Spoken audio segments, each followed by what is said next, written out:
Alrighty everyone, welcome back. We are now getting closer day by day to the official release date of Indiana Jones 5, The Dial of Destiny. We know that people out there like Kathleen Kennedy, Steven Spielberg, Phoebe wealler-bridge, James Mangold, and many other higher-ups over at Disney are really fearing the box office results of this film because of how much money they really poured into this thing and how much, they've really lost, I would say, as far as money goes when it comes to the mistake of not really marketing this thing properly versus the amount of people going into the theater seats.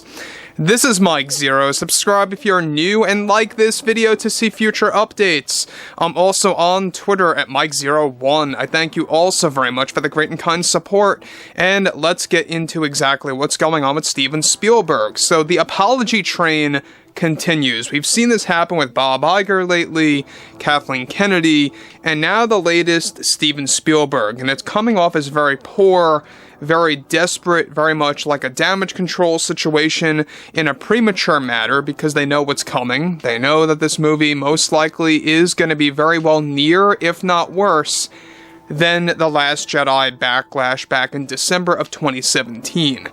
So, when we look at Indy 5, The Dial of Destiny, it all really dwindles down to three things.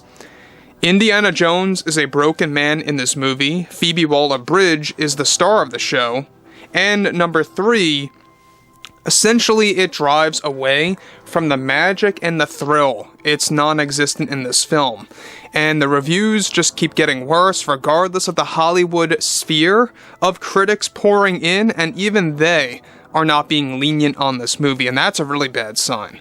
So let's get into exactly what Spielberg had to offer. Now, with Indy 5 just days away from release, Steven Spielberg has been on a path of promoting this film, especially after the Indy 5 premiere in Hollywood. However, recently what Spielberg said spells a recipe for disaster for Indy 5 as he delivered the following to the community. Okay, so look, I will say this much. It's a complex film at first, and it's something fans are going to have to fully analyze to really get this movie. So myself and others that worked on this film are very, very sorry, and we do apologize if this film ends up yet not being for you or everyone.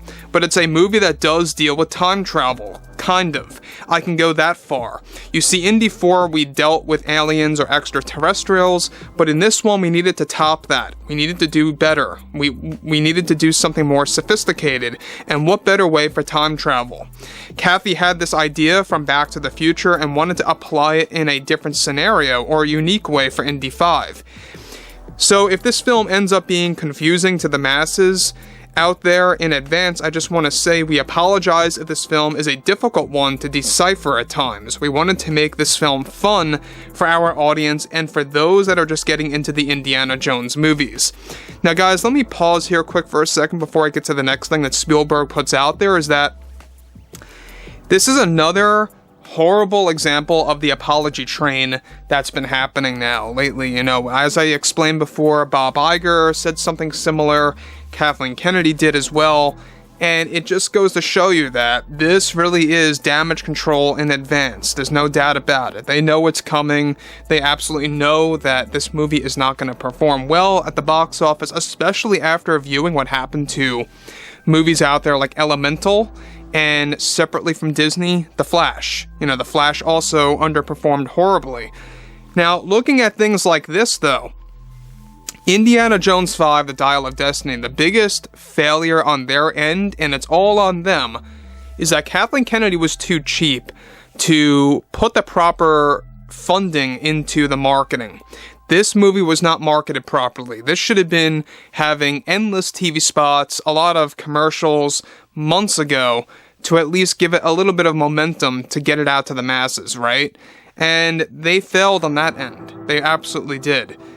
Just now, and I'm talking about just now, this week, is when the marketing had a little bit of a bump at last minute. They just poured more money into the marketing, put more funding into the ads and the commercials, etc., the TV spots, whatever have you, to really kind of draw in more foot traffic into the theaters.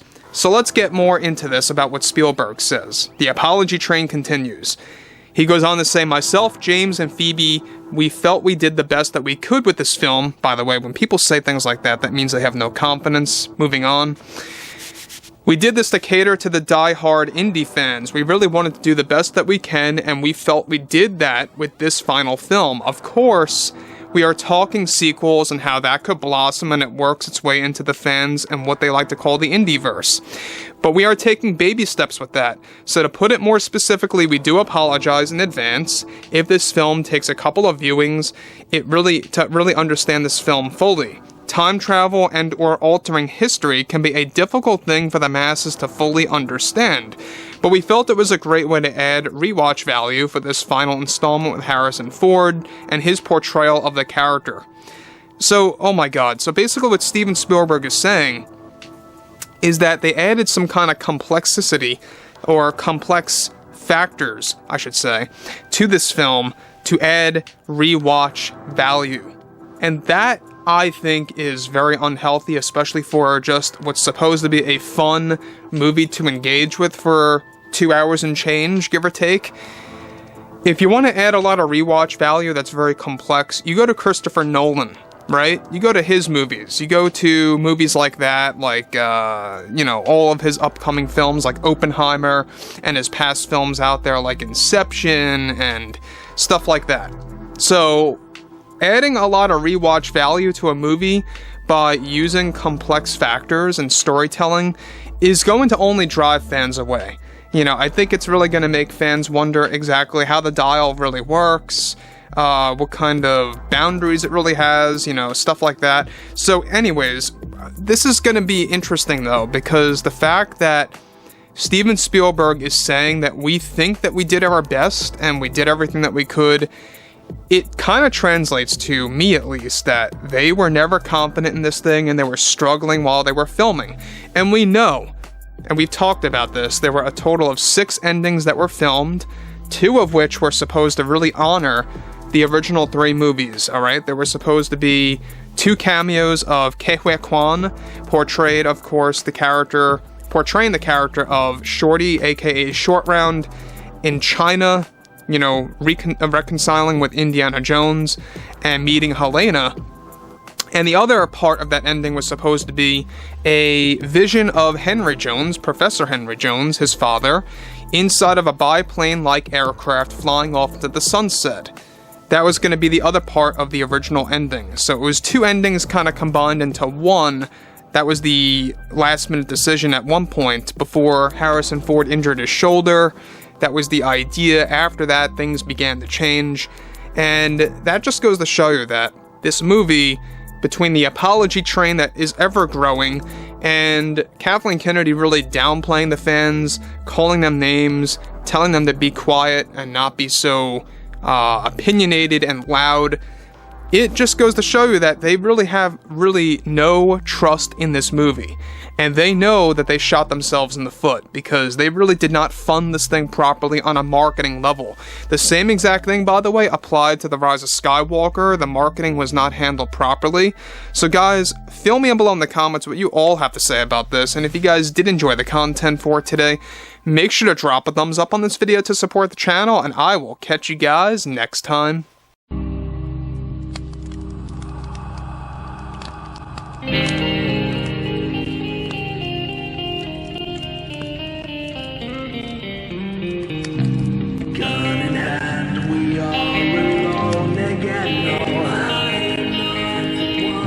From night to moon we hear